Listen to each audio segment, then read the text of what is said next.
on the security situation in the country.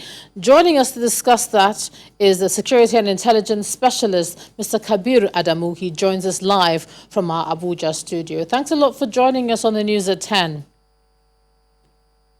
And thank you. Good evening. Good evening. State governors met with the president today looking at security challenges facing the country. Do you think the security issue is getting the attention it requires? Definitely. These are the highest levels of executive governance in the country, the president, and then the 36 governors of the state. For them to meet over this particular issue of insecurity, it definitely shows that it's getting the requisite attention it deserves. Not too long ago, the governors met, made a demand, and of course the president responded. So it's definitely a good development. Mr. Abudu, what approach would you recommend to the federal government for us to come out of this security situation? It's got multiple dimensions depending on what region you're looking at. So what sort of an approach do you think they should be looking at now? This type of engagement is very good. It's the first step. The whole of governance, and I'm very happy that Mr. President is meeting the National Assembly. Now, the whole of governance needs to come on board. The role of the governors is absolutely important. They are the ones who engage more closely with the communities. They can translate. In terms of policies, we have remarkable policies in the country for tackling insecurity. I mean, I can quickly mention a few. We have the revised National Security Strategy 2019. For counterterrorism, we have the National Counterterrorism Strategy 2016. Now, all of those documents, with a lot of emphasis, remain at the federal level. So bringing in the governors would definitely help to take that to the grassroots, so that every person, including the average person in the village, understands what these documents are trying to achieve. Now, that's number one. The second point, which is absolutely important, and I'm hoping Mr. President would mention this when he addresses the Parliament, is coordination within the security agency. We have 27 ministries, departments, and agencies that are involved in security. Unfortunately, we hear more about the military.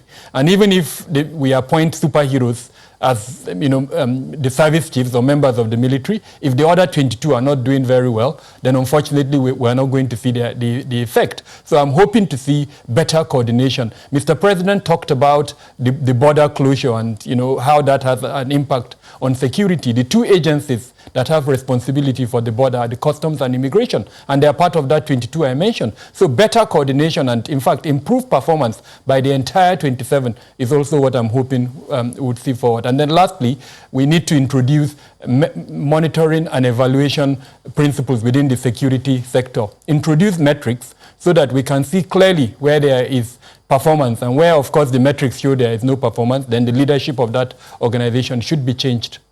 You spoke about better coordination. Where does the gap lie? The president asked the governors and traditional leaders to work together. You continue to hear that call, the work at community level, etc. How do you think this synergy can be achieved? Because, yes, we hear that call, but then the problem persists.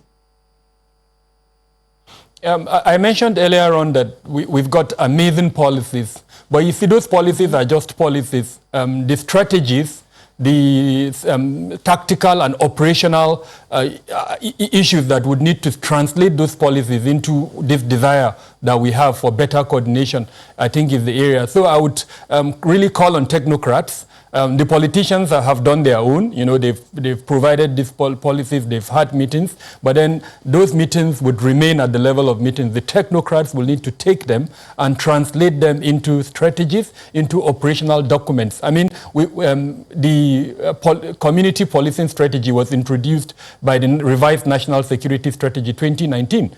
Now, the framework for implementation of that document should have been, the technocrats should have developed that framework, and it is that framework that should have, evolved the strategies, involved the operational and tactical items that would lead to an achievement. So I think that's the missing gap, and that's the area that we need to focus on at the moment. There are about 4 units within the government that are responsible for coordination in the security subsector. The Office of the National Security Advisor, the Ministry of Interior, Ministry of Defense, and then the presidency. Now, all of this need to come together and start implementing these robust policies that we have.